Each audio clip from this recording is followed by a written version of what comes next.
am Hazel Whitmore, 32 years old, and if there's any place in the world designed to crush children who don't fit the mold, it's my home in Greenwich, Connecticut. In the Whitmore family, success isn't a choice, it's an order. Here, there are only three paths: become a doctor, a lawyer, or a corporate CEO. Any other direction gets slapped with the label failure, a burden I carried before I even understood what it meant. My father, Jonathan Whitmore, is a renowned cardiovascular surgeon treating politicians, billionaires, and members of New York's upper crust. He isn't just respected in the medical community, he's a regular face at charity auctions and elite soirees. To him, a precise incision proves a person's worth. My mother, Eleanor Whitmore, was the youngest woman to make partner at a top Manhattan law firm, where she handled commercial lawsuits worth hundreds of millions of dollars. In her eyes, not racking up dazzling accomplishments meant you weren't even worth mentioning at dinner. My family had three children, and every member knew exactly where they stood in the unspoken ranking my parents created. My brother Nathaniel, 38, is a famous neurologist who's appeared on the cover of Time Medical for his breakthrough research. My sister Madeline, 35, is a federal prosecutor who won a high-profile case in New Jersey that had the press hailing her as a rising star in the justice system. And then there was me, Hazel, the youngest, the one who broke every rule they set. Even as a child, I found no joy in advanced math classes or cutthroat debate competitions. My heart only raced when I saw the shimmering lights of a luxury hotel lobby, heard suitcases rolling across marble floors, or watched front desk clerks flash professional smiles at guests. When I was an 8-year-old girl, I was mesmerized by how hotel staff placed a tiny piece of chocolate on the pillow or folded towels into swan shapes. I obsessed over those details, instead of listening to my father explain arteries or my mother analyze case law. Every time I shared my passion, my father's smile vanished, and my mother would just shake her head like I had insulted the Whitmore legacy. At family dinners, Nathaniel's and Madeline's achievements were announced like a sacred ritual. Nathaniel has been invited to speak at an international conference in Switzerland. Madeline just won a lawsuit against a major corporation. The sound of glasses clinking echoed through the dining room. When it came to me, no one asked what I was doing. If someone brought me up by chance, the only response my mother gave was, "Hazel is still figuring things out," and I could hear the aching disappointment behind every word. My Aunt Martha, my father's older sister, was another inescapable piece of this harsh picture. She had divorced 3 times but kept her social standing thanks to a massive inheritance. She acted as the family's invisible overseer, compiling everyone's accomplishments, comparing them, and broadcasting the results like the evening news. Every Christmas, when the whole extended family gathered at her old estate in Massachusetts, the event felt like an awards ceremony. Anyone not brilliant enough had to bow their head. I still remember the last time I dared to talk about my dream of working in hospitality. Aunt Martha gave a cold smile and said, "Hotel management? You mean serving people? Don't forget, you're a Whitmore. We don't serve anyone. We hire people to serve us." The chuckles of a few relatives sliced through me like knives. The Whitmores love to brag about being the embodiment of the American dream, polished, successful, flawless. But I knew behind that mask, everyone was terrified of being labeled a failure, of being erased from the perfect picture my parents so painstakingly built. I tried my hardest to fit in, signing up for pre-med classes, cramming for the LSAT, but every day spent chasing something that wasn't mine felt like a noose tightening around my neck. Every time I walked past the Regency Hotel near our house, watching guests come and go, my heart fluttered with a happiness I never found in medical textbooks or law journals. To my family, people like me were a shameful secret best kept hidden, and I, Hazel Whitmore, the one who refused to walk the Whitmore path, learned early on that if I didn't write my own story, I would forever be the stain on their perfect portrait. I still remember the exact moment that changed my life.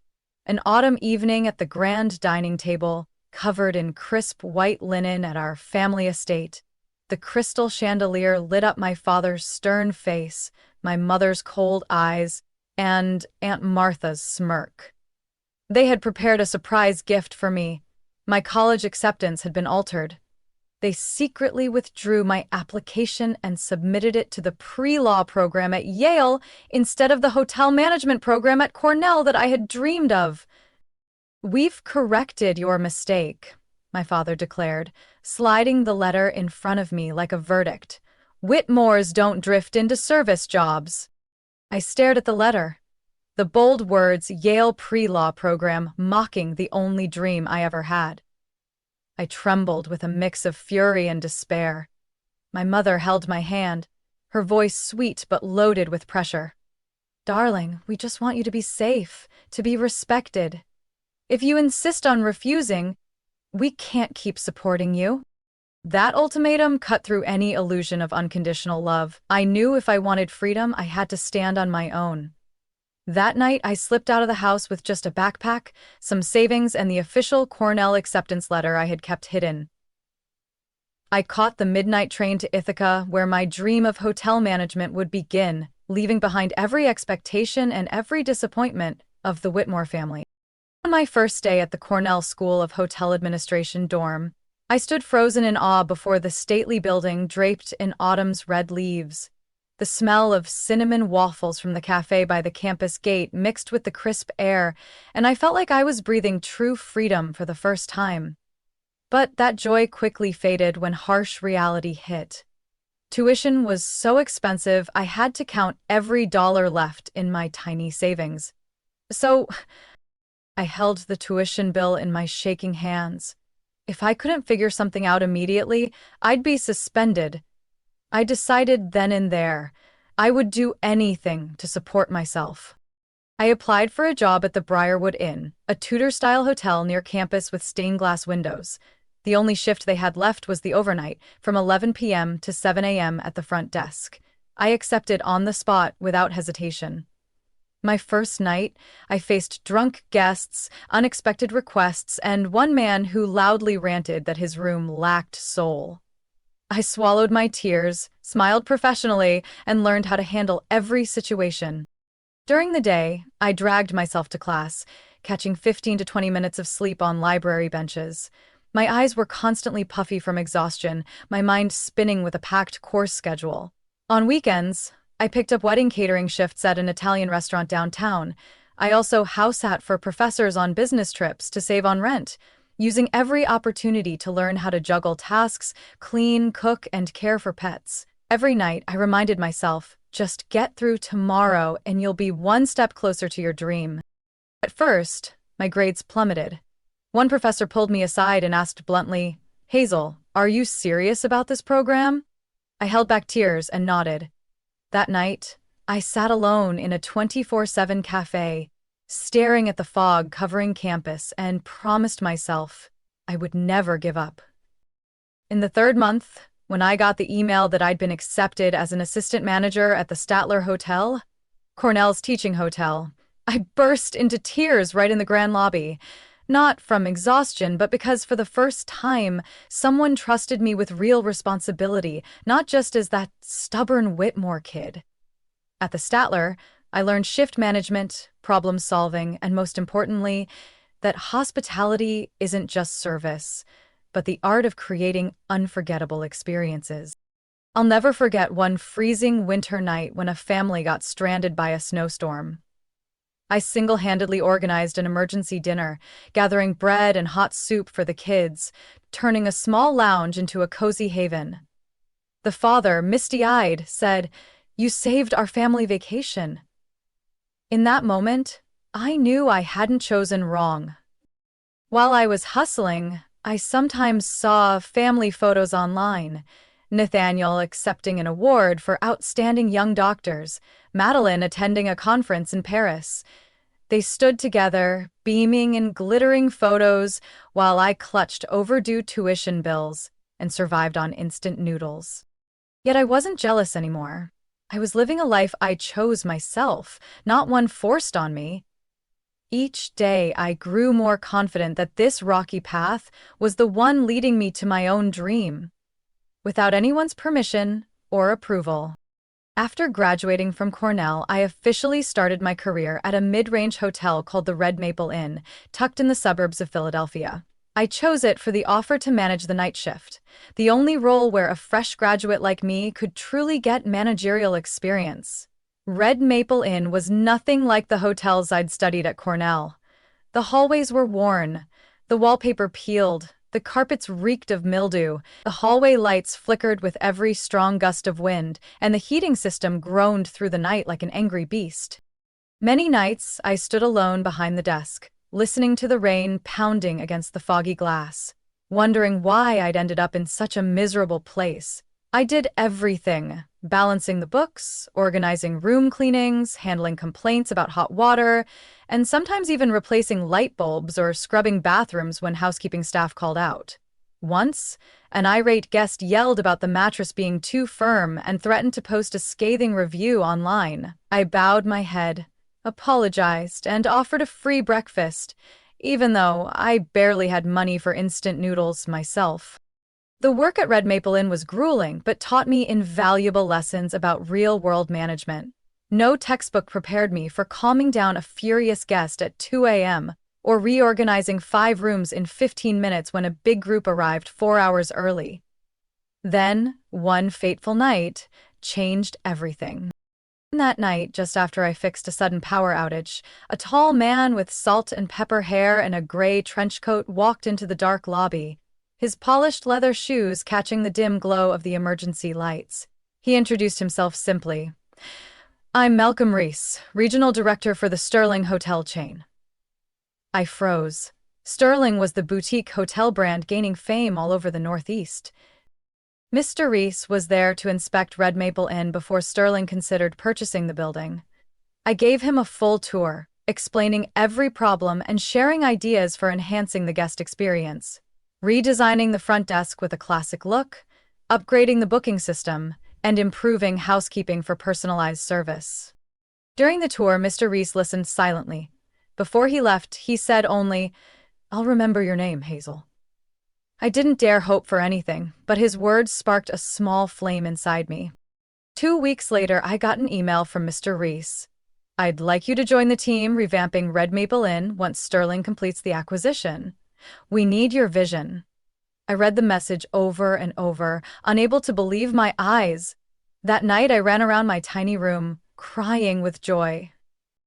Under Mr. Reese's mentorship, who became the first teacher I had outside the classroom, I jumped into every part of the project, restructuring staff, choosing new suppliers, and redesigning the lobby. Mr. Reese didn't just offer advice, he gave me chances to pitch my ideas directly to Sterling's executive board. In tense meetings, he'd often give a small nod as I spoke, his silent way of encouraging me. He once told me, "Hazel, you have something rare in this business. The ability to truly sense what guests feel, not just what they need." The months spent transforming the Red Maple Inn became the most grueling yet priceless time of my life. Every day I worked 14 to 16 hours, personally inspecting bed linens, training front desk staff on listening skills, and tasting new menu dishes until they were just right. I turned a rundown hotel into the Red Maple Sterling Hotel. A Destination Traveler magazine named the most surprising discovery of the year in its very first year after reopening. The night Red Maple reopened, I wore a black suit and stood in the lobby to greet the first guests. As they stepped through the revolving door, the warm golden lights reflected on their faces, and I saw the first genuine smiles. That feeling, the moment a lifeless space becomes a second home for strangers, is why I never regretted leaving the Whitmore path. After Red Maple's success, Mr. Reese recommended me to another struggling Sterling boutique hotel in Baltimore. This time, I single-handedly led the overhaul, recruiting, training, building new processes, and collaborating with local artists to add unique character. 3 months later, occupancy rates had jumped by 60%, marking a huge turning point in my young career. Hotels across the region began to take notice of me. Still, I remembered Mr. Reese's advice. Don't let success cloud your vision. A good hotel doesn't just serve, it creates emotion. On late nights, standing alone in quiet lobbies, I often silently thanked fate for letting me meet him. The first person who saw me not as a failed daughter, but as a talent who could transform an entire industry. 4 years after Red Maple Sterling Hotel's grand opening, I had already been the force behind 3 other successful Sterling boutique hotels in the Northeast. My name started to appear occasionally in industry travel articles, but I always stayed discreet. I wanted my work to speak for itself, not magazine photos. It was at a hotel industry conference in Chicago that I met the person who would shape the biggest turning point of my life. That day, I attended a panel on customer experience in the digital age when a sophisticated, silver-haired woman stood up and asked a question so sharp the entire room fell silent. We've talked endlessly about technology, but who is preserving the true heart of hospitality? The human touch. The whole hall buzzed. I looked at her, eyes bright, with a steely voice laced with deep empathy. After the session, I quietly approached her, introduced myself, and shared my story. She smiled and shook my hand firmly. "I'm Sylvia Kerrigan. I'd like to hear more." I had no idea Sylvia was a quiet legend, an investor who had funded independent hotel projects across Asia and Europe, and who was now searching for new opportunities in America. Over dinner that night at a cozy Italian restaurant, I told Sylvia about my dream of creating hotels that weren't just luxurious, but made every guest feel seen and respected as a person, not just a reservation number. We talked for 4 hours, glasses of wine shimmering as we shared stories about hotels that had lost their soul-chasing profit margins. As we parted, Sylvia placed her hand on my shoulder. "Hazel, you can change this industry. I want to invest in your vision." Within 2 months, we completed our first plan and founded Hazel Hospitality Group, HHG. The first hotel we chose was an abandoned 1920s building in Charleston, South Carolina, once a grand train station with soaring arches and faded marble hallways. I knew instantly it was the perfect place to start the dream. For 18 months, I practically lived full-time inside the renovation site. I wanted every light, fixture, curtain, and sofa to tell a story of Charleston's history, while still providing modern comfort. I personally hired and trained the front desk team. They had to learn to call guests by name on the first encounter, recognize signs of stress to help guests relax, and always maintain a warm gaze instead of a robotic smile. On the opening day of the Haven Hotel, the name I chose for my first property, local media only ran a short piece about a new boutique hotel. But 3 weeks later, a famous travel blogger happened to stay, writing a glowing piece calling Haven an oasis where guests are cared for with rare sincerity. The article went viral, catching the attention of major outlets like Condé Nast Traveler. Haven quickly sold out for months, even with rates nearly double those of other area hotels. Sylvia visited Haven for the first time after it opened. She walked through the lobby, noticing every detail I'd carefully chosen. A hand-painted Charleston landscape, a soft essential oil fragrance wafting through the halls. She said just one sentence: "You've created magic." After Haven's success, we rapidly sought new opportunities.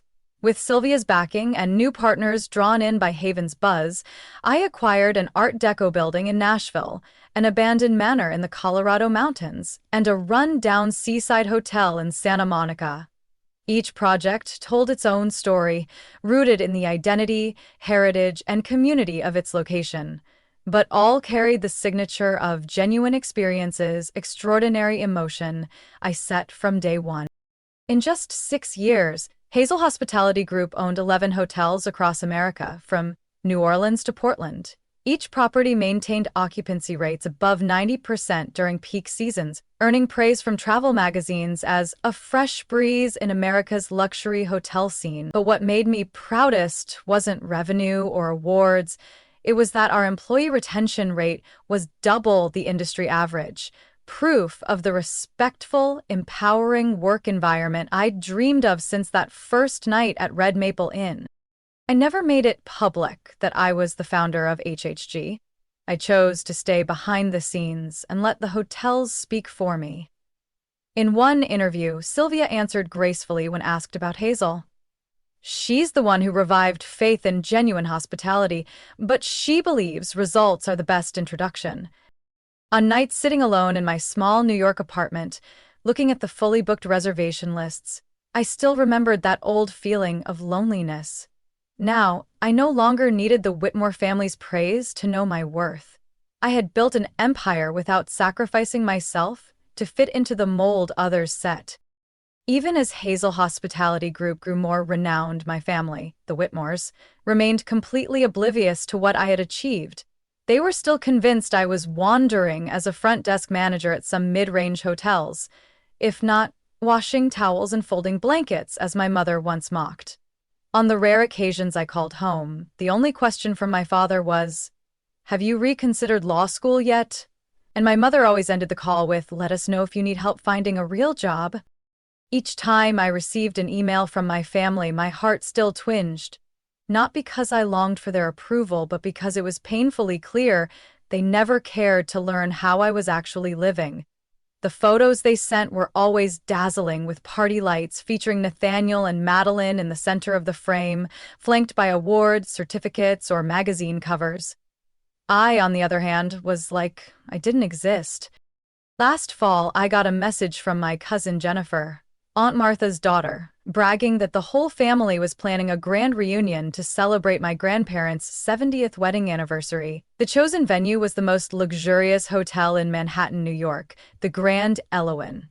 In her message, Jennifer excitedly wrote, "Aunt Martha says the Grand Eloin is the pinnacle of class.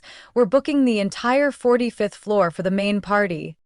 I almost laughed out loud. They had no idea I was the owner of the Grand Eloin, the latest hotel of Hazel Hospitality Group, which had just opened 6 months prior. This project was my passion for 3 years, with every detail personally overseen, from the jasmine-scented candles in the lobby to the upholstery fabric in the main restaurant. Grand Eloin wasn't just a luxury hotel. It was my declaration that I had surpassed every limit my family once imposed. The irony was delicious. They were fussing over room bookings and catering services, unknowingly funneling money straight into my pocket. In the family group chat, Aunt Martha even sent a photo of Grand Eloin's stunning facade, adding, "Hazel must be so jealous. She's always been obsessed with these kinds of hotels." I froze for a moment reading the message, then couldn't help but laugh. I had waited my whole life to hear my family admire a hotel I created, even if they didn't know the truth. But the next messages were like salt in an old wound. My mother, "Hazel won't be able to come. She's busy serving guests." "Attend, Nathan. That's probably for the best. We won't have to pretend to be happy around her." "Madeline, she might even beg us for an invite to the party." They laughed gleefully, as if I were some pitiful character for them all to mock. I set my phone down, the familiar sting of shame welling up, but it quickly faded with the thought, they were blindly walking right into my world, stepping into the home I had built with every ounce of my heart and strength. The very next day, I flew to New York and went straight to the Grand Eloin's penthouse office to meet Marcus, the hotel's general manager and one of the few friends I fully trusted. He showed me the event file. The Whitmore family booked the top VIP package, including 24/7 concierge service, a private spa, and a chartered jet to fly key guests from Boston. Marcus chuckled when he saw my last name matched theirs. "Madam President, do you want to reveal who you really are?" I shook my head. "Not yet, but I want every detail to be absolutely perfect.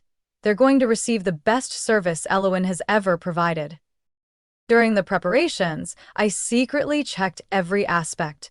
Tablecloths pressed without a single crease, champagne sourced from French vineyards Aunt Martha preferred, a menu blending classic American and Italian dishes, my grandparents' favorites from their youth. I didn't do it to please them, but to prove to myself that I had far surpassed the image of the failure they still held of me. When the reunion day arrived, I sat in the operations room, watching through the camera system.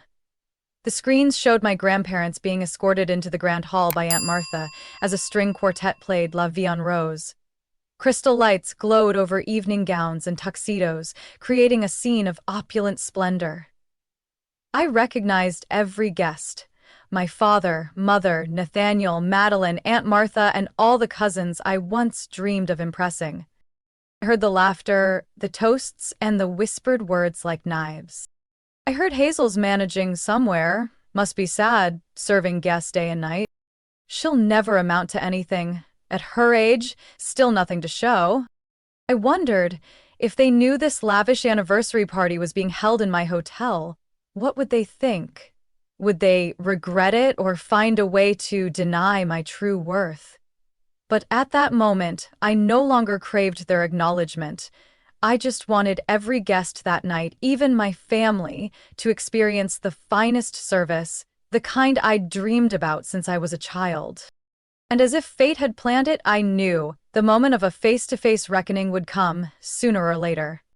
Just 3 days before the anniversary party, as I was in a meeting with the kitchen team finalizing the menu, my phone buzzed non-stop with messages from the Whitmore family celebration group chat. I paused, puzzled to see my name pop up in the conversation, and felt a lump form in my throat as I read the cold, cruel words. Aunt Martha sent me a private message first. Dear Hazel, I'm writing you privately so you won't feel embarrassed. The upcoming party is only for those who have truly contributed to the Whitmore name. You haven't achieved anything to be proud of yet, so it would be better for everyone if you didn't attend. I'm sure you understand. I read that message over and over, my heart tightening. 10 years had gone by without a single person asking if I was alive or dead, and now they sent me an invitation just to make sure I wouldn't come. It was a form of exile without using the word banish. Before I could swallow the wave of humiliation, the screen lit up with a message from my brother Nathaniel, right in the family group chat. Mom, I think Hazel would be better off staying at the hotel to serve. Anyone who needs a cocktail can just call out, "Hey, Hazel!" A string of laughing face emojis followed his message. Madeline chimed in. Make sure she wears a nice uniform so she doesn't embarrass the whole family. I froze. They weren't just excluding me from the family. They were turning me into a punchline for their entertainment. I could see exactly how they pictured me. Pathetic, worthless, unworthy of sharing their joy, fit only to serve. I left the meeting room, hurried into my private office, and slammed the door shut. My heart pounded wildly, my throat tight with rage and grief. I remembered every night spent alone checking inventory, every sleepless night dreaming up personalized services, every drop of sweat and tear that went into creating the Grandellowan, all to prove I wasn't a failure. Yet in their eyes, none of it was worth a dime. I reopened the group chat, my finger trembling as I scrolled through the torrent of messages. Aunt Martha, don't let Hazel interrupt the party. She always makes everyone uncomfortable. Jennifer, is Hazel still living off tips? Madeline, if Hazel shows up, guests might think she actually works here. Dozens of messages, like blades slicing deeper into me. I wondered, had I been wrong to hide? If I dared to stand tall from the start, would they have treated me differently? But then reason pulled me back from that spiral. Even if I showed up in the most stunning evening gown, they would still see me as the worthless daughter. Suddenly, my phone rang with Marcus Grandellowan's general manager on the caller ID. He reported, Hazel, I just got a request from the Whitmore family's representative. They want to book additional staff in traditional uniforms to add a nostalgic feel to the party. It seems a bit odd. I let out a dry, bitter laugh as tears welled up uncontrollably. My family wasn't just barring me from attending. They planned to use my staff as props to stage their perfect party. They wanted a grand performance to glorify the Whitmore clan right inside the hotel I had poured my heart and soul into building. Marcus stayed silent, then gently asked, President, do you want me to turn them down? I took a deep breath. Part of me wanted to cancel the contract, to throw the truth in their faces immediately, but another part realized that if I broke the deal now, I'd be nothing but a rash child, destroying everything I'd worked for. I shook my head firmly. No, Marcus, give them exactly what they asked for, but every detail must be more perfect than any event we've ever hosted. After the call, I sat silently in my office, staring out the window at the city glittering with nightlights. I wasn't crying anymore. The sadness had hardened into steely determination. I would let them walk into the world I created, so they could understand what kind of failure they had scorned. And when the right moment came, I would show myself, not for revenge, but to prove just how far I had come. I muted the group chat notifications, whispering to myself, laugh all you want. Soon, you'll see. For the 3 days left before the party, I worked nearly without sleep. Despite my family's cruelty, I decided their event at the Grand Iloan would be flawless, down to the last detail. I wasn't doing it for the hotel's reputation alone, but also for myself. I wanted to prove I had the strength to deliver a world-class event, even for those who had always looked down on me. I started each day with meetings with the operations team. Marcus read out the Whitmore's detailed demands, from the exact room temperature for VIP guests, the vintage 2006 Dom Perignon champagne, to ensuring the orchestra could play Moon River, my grandparents' favorite melody. I nodded at every point, giving clear directions. Let's exceed their expectations. Every server must know each key guest's name. Every dish must be perfectly plated. Each night, I personally inspected the banquet hall, running my hand over every tabletop to ensure not a speck of dust, adjusting each chandelier so the light fell precisely on the center of every table. I checked the kitchen, having the head chef rehearse every dish twice before me, because I knew with Whitmore's, even the smallest mistake would become endless mockery. I also took time to meet privately with each department head, front desk, security, event management. I wanted everyone to understand the importance of this evening. Though I didn't share my personal reasons, my team only knew the client was an exceptionally demanding, high-profile family. And that was enough to keep them laser-focused. The night before the party, I sat alone in my office atop the Grand Eloan. Below me, Manhattan glittered like a galaxy. I thought back on the years I'd survived, the countless sleepless nights at the Red Maple Inn, every penny scraped together for tuition, every contemptuous glance from my family. Now it all led to this moment. I knew I could stay hidden, keep living anonymously as I had for so long, but that would mean letting fear keep steering my life, letting them define my worth. If I didn't face them, I would always be the runaway daughter, no matter how many hotels I built. I took a deep breath and pressed the call button for Marcus. Marcus, I'll be appearing at the party, but I want you to keep my identity secret until I'm ready. I understand, Hazel, he replied, his voice steady. We'll protect you and make sure everything goes as planned. The next morning, I began the special day by rechecking every guest pathway, sealing off the service corridors so no one would accidentally see me before the time was right. I wanted my entrance to unfold precisely like a play, not early, not late, but at the moment my family felt most certain they were in control. That afternoon, I personally approved the orchestra's final rehearsal. When they played Moon River in the grand hall, the lilting notes soared to the arched ceiling, filling the space with wistful emotion. I closed my eyes, imagining my grandparents' faces lighting up, and reminded myself this was what I wanted, a perfect night for the two people who started our family, no matter how arrogant or cruel their descendants had become.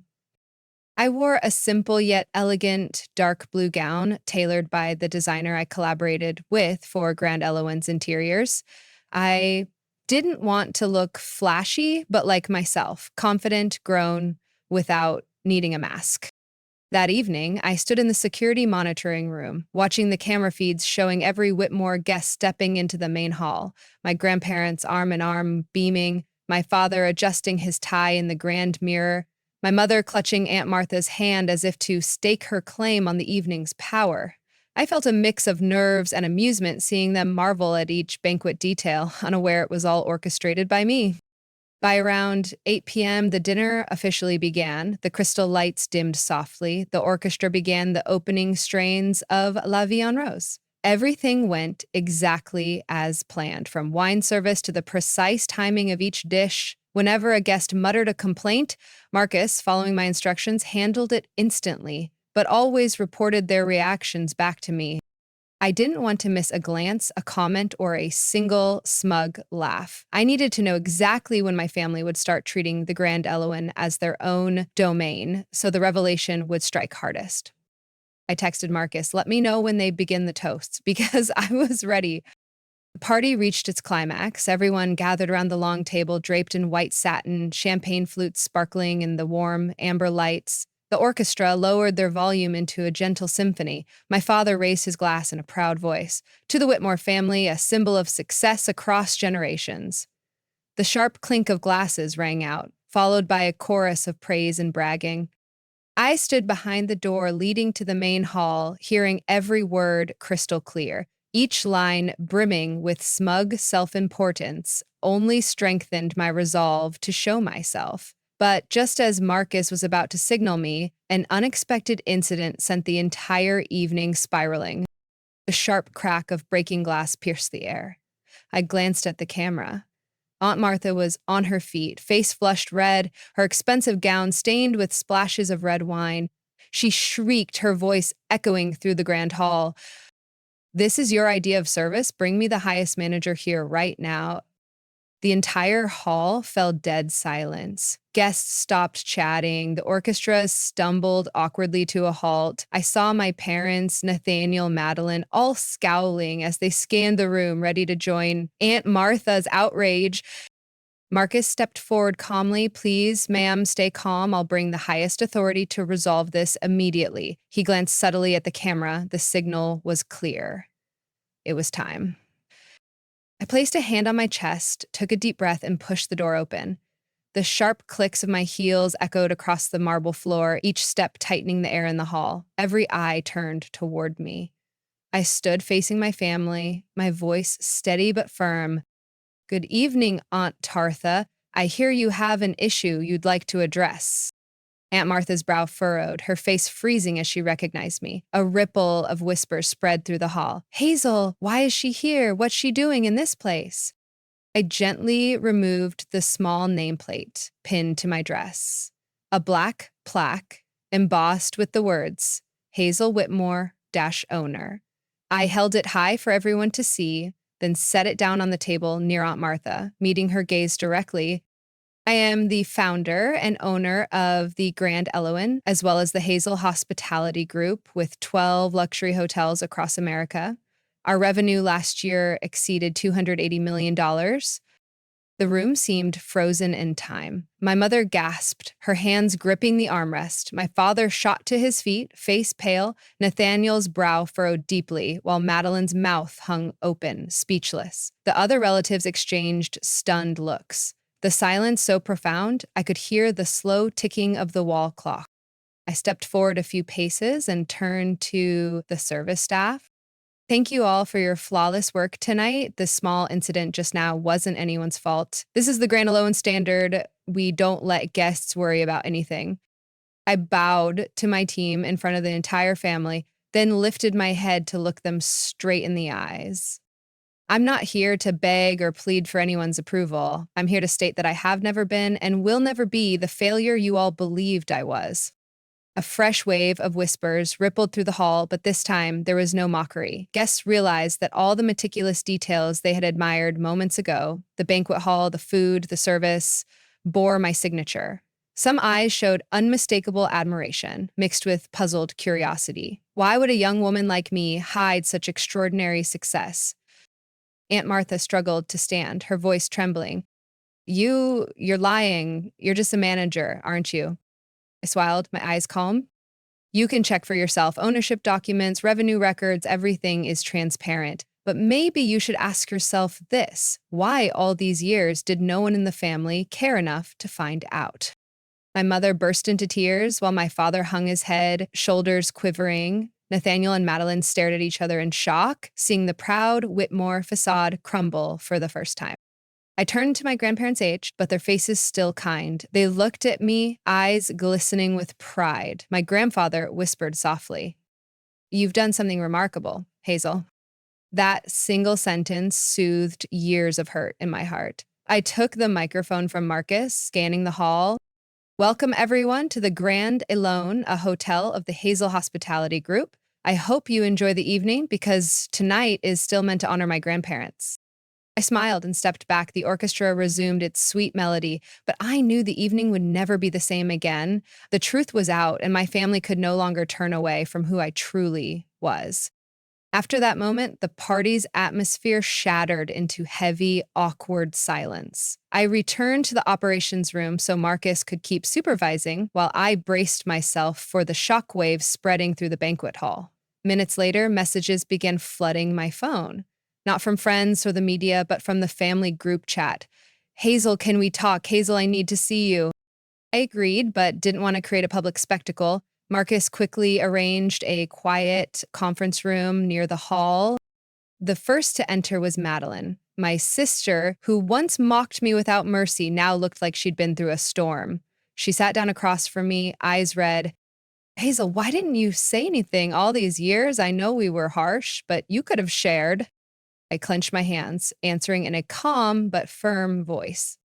"Did you ever ask me, Madeline? Was there a single time during family gatherings when you let me tell a story without cutting me off to boast about your victories? Did anyone in this family ever pause, look me in the eyes, and ask, 'Hazel, are you okay?'" She went silent. I watched the proud walls inside her start to crack. After a long pause, Madeline lowered her head, voice shaking. "I'm sorry. I was so consumed by the pressure to be perfect that I forgot others were struggling too. I always bragged about winning cases, getting promoted, but do you know how many nights I cried because my husband grew distant or because my kids feared me more than they loved me?" That confession left me speechless. For the first time in my life, I saw Madeline not as the perfect prosecutor, but as a wounded woman desperate to be understood. Right after, Nathaniel walked in, his perfectly pressed suit now rumpled, hair disheveled. My brother, the Whitmore family's pride with his stellar medical career, looked at me with eyes full of regret. "Hazel, I was too harsh. I thought keeping you in line was protecting you so you wouldn't fail.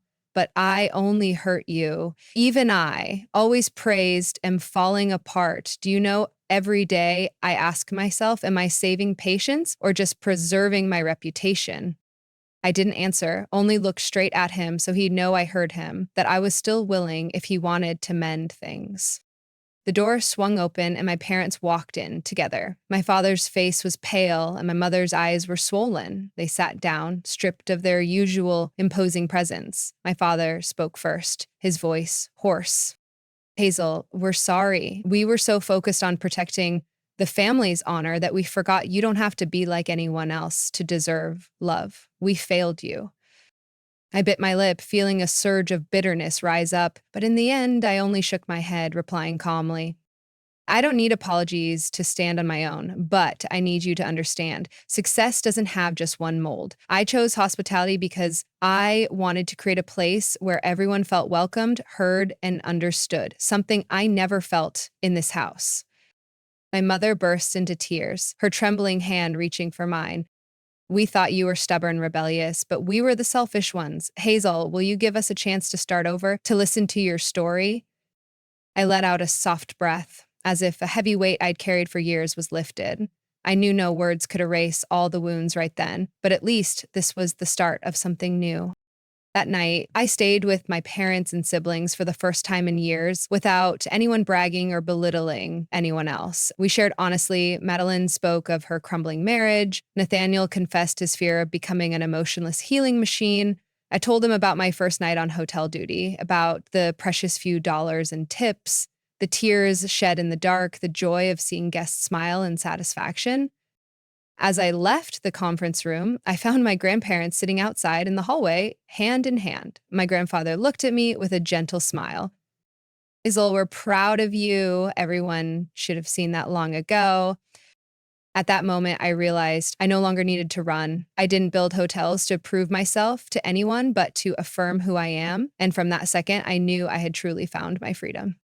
Party continued after the tearful apologies. There were no more judgmental glances or mocking whispers. Instead, a strangely light atmosphere settled. People chatted normally, laughed with each other without forcing themselves to boast about achievements. I could see the change wasn't just from the shock of the truth, but from the realization that everyone carried hidden pressures and fears beneath their polished exteriors. Before the night ended, I stopped by my grandparents' table and bowed in gratitude. My grandfather squeezed my hand gently, his voice warm.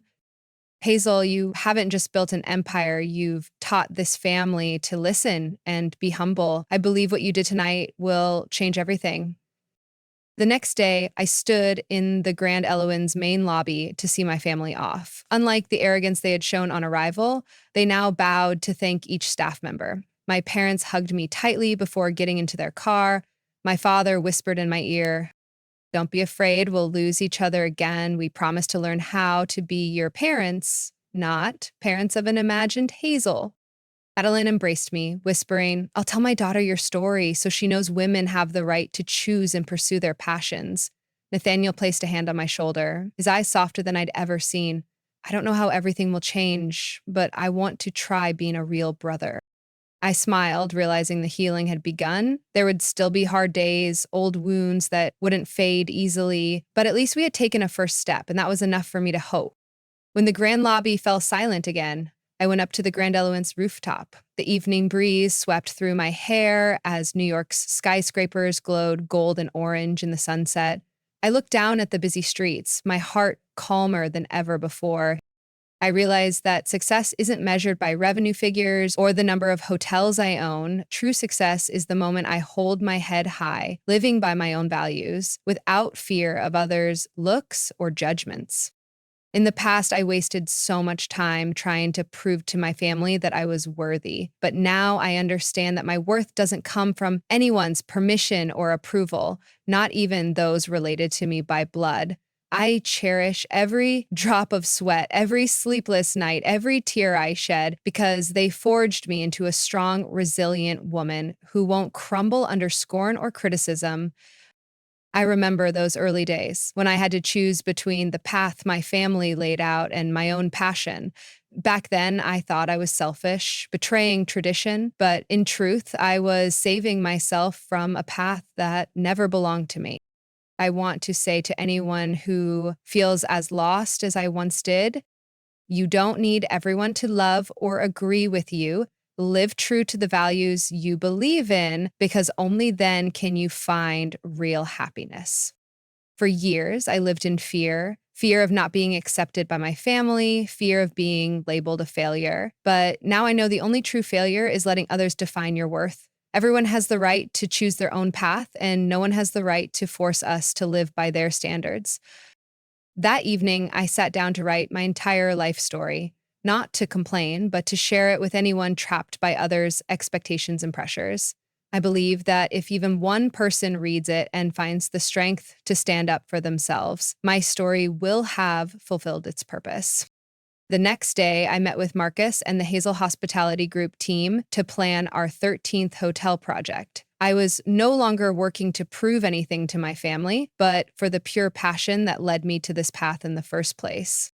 And when night fell, I turned on all the lights in the Grand Eloin lobby, slowly walking past the empty rows of chairs. The light reflected my silhouette on the marble floor. No longer faint, no longer fearful, only Hazel, brave enough to write her own story, ready to keep moving forward with pride, gratitude, and freedom.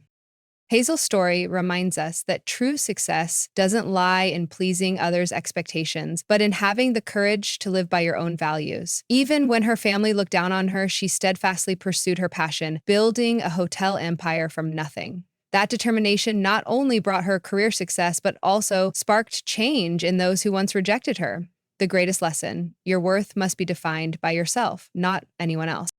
What do you think of Hazel's story and her journey to overcome her family's judgments? Share your thoughts below, and don't forget to follow the channel for more meaningful, touching stories about life and family.